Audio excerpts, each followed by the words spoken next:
ও মাই god, শিক্ষামন্ত্রী তো যা যা বলছেন এখন সেটা নীতিমালা আকারে প্রকাশ করে দিয়েছেন। প্রায় 35 পৃষ্ঠার এই নীতিমালাতে সূচিপত্র আছে, মানে দেখতেছো তোমাদের এখানে অধ্যায়ের মতো করে একদম পার্ট বাই পার্ট। আমি তোমাদেরকে কয়েকটা পয়েন্ট হাইলাইট করবো, বেশি সময় নিব না, জানি পড়ালেখা ব্যস্ততার মধ্যে আছো। আমি একটু ক্লিয়ার করি এই নীতিমালাতে ঝুঁকিপূর্ণ কি, ভালো কি, খারাপ কি। ভালো খারাপ বুঝি না, শিক্ষামন্ত্রী এতদিন যা বলেছেন সেটাকে রাইট নাও কাগজে কলমে স্বীকৃতি দিয়েছেন, প্রজ্ঞাপন প্রকাশ করেছেন এবং এই অনুযায়ী সব কিছু হবে। প্রজ্ঞাপন এই যে দেখতে পাচ্ছ, প্রজ্ঞাপন নিয়ে আমরা একটু কথা বলবো, গ্রেডিং সিস্টেম প্রজ্ঞাপন নিয়ে, সময় বিভাজন নিয়ে, তারপর এখানে তোমাদের শাস্তি নিয়ে, তারপর তোমাদের এখানে ব্যবহারিক পরীক্ষা নিয়ে, সৃজনশীল খাতা নিয়ে আর টুকটা চলো আমরা আলোচনা শুরু করি। তবে তার আগে যারা আমাদের এখনো YouTube channel, Facebook page subscribe follow করে রাখো। আর যারা আমাদের 26 সাজেশন কোর্সে জয়েন করতে শেষ সময় এসে কি পড়বা বুঝতেছো না, তাদের জন্য সাজেশন কোর্স অনেক বেশি ইফেক্টিভ, বিস্তারিত দেখে নাও। এসএসসি 26 পরীক্ষার্থীরা, তোমাদের জন্য আমরা চালু করেছি এসএসসি 26 সাজেশন কোর্স। এই কোর্সে তুমি পাচ্ছ সকল বিষয়ের সৃজনশীল, নৈবেত্তিক, সংক্ষিপ্ত প্রশ্নের সাজেশন পিডিএফ আকারে, জ্ঞান এবং অনুধাবনমূলক প্রশ্ন, গত 10 বছরের প্রশ্ন যাচাই বাছাই করা হয়েছে। ইনশাল্লাহ 90% পরীক্ষায় তোমাদের কমন পড়বে এই প্রশ্নগুলো থেকে। অনলাইন এমসিকিউ পরীক্ষা আমরা তোমাদেরকে নিব, দৈনিক পড়ার রুটিন, আপডেট, গাইডলাইন সব কিছু পাচ্ছ এবং কোর্সের মেয়াদকাল একদম তোমাদের এসএসসি পরীক্ষা পর্যন্ত।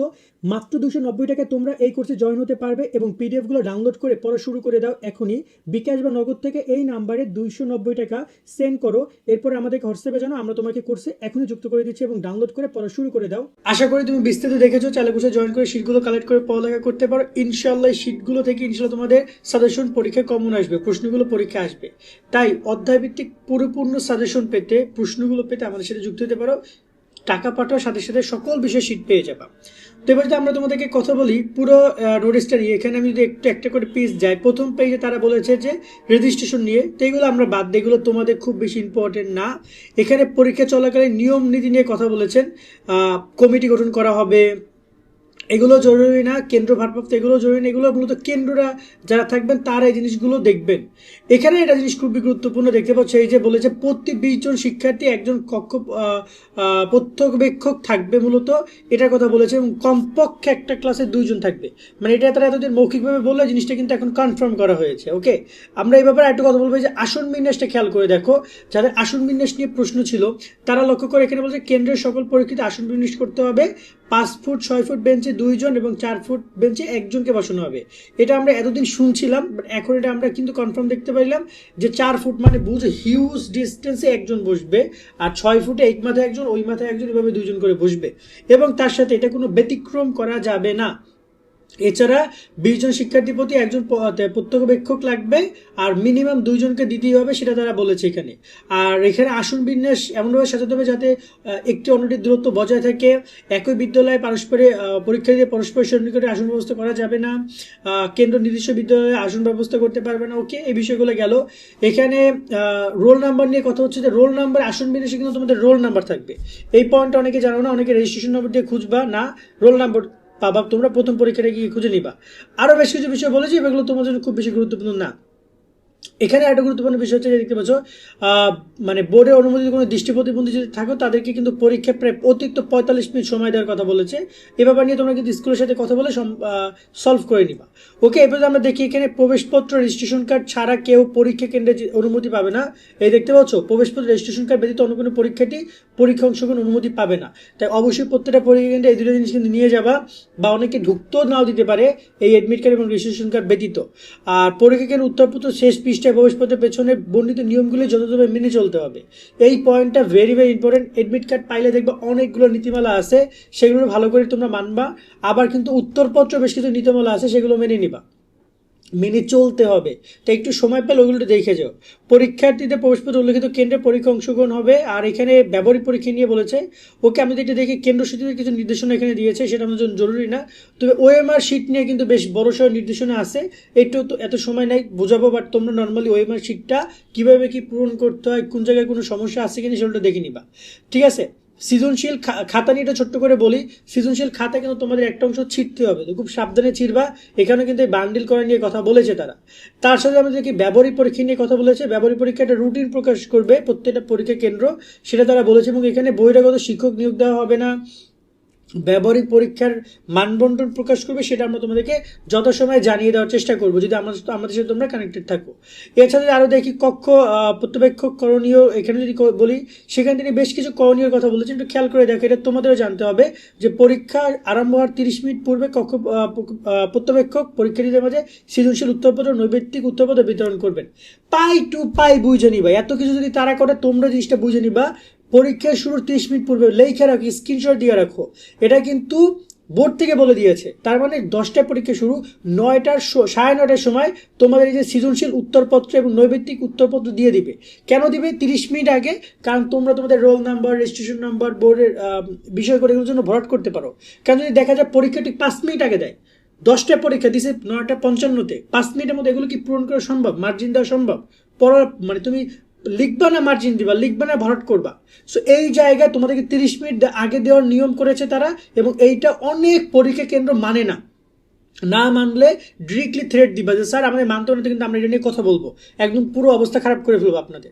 আপনারা 9:30 মানে 9:30, যদি শিক্ষক না আসে 9:30-এ তোমরা গিয়ে বসে আছো, তুমি সরাসরি পরীক্ষা কেন্দ্রের একদম প্রধান শিক্ষক বরাবর চলে যাবা যে আমার এখানে 9:30-এ কেন পেপার এখন আসে নাই, আমাদের উত্তরপত্রগুলো দিতে হবে।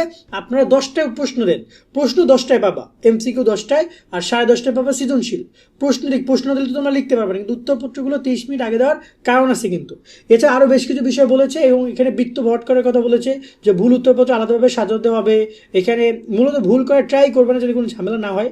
ওএমআর নিয়ে বলেছে নির্দিষ্ট স্থানের বোর্ডের রোল নাম্বার এবং রেজিস্ট্রেশন নাম্বার সঠিকভাবে কালো বলপেন বিদ্যুৎ দ্বারা ভট করতে হবে, এবং সঠিকভাবে তোমাদের সিগনেচার শিক্ষক করছে কিনা সে বিষয়টা তোমাদেরকে খেয়াল রাখতে হবে। এরপর যদি এখানে বলছি কোনো পরীক্ষার্থী কক্ষ পর্যবেক্ষকের কোনো প্রশ্ন জিজ্ঞাসা করতে চাইলে তার নিকট না আসা পর্যন্ত তার আসন হতে উঠে দাঁড়িয়ে থাকবে।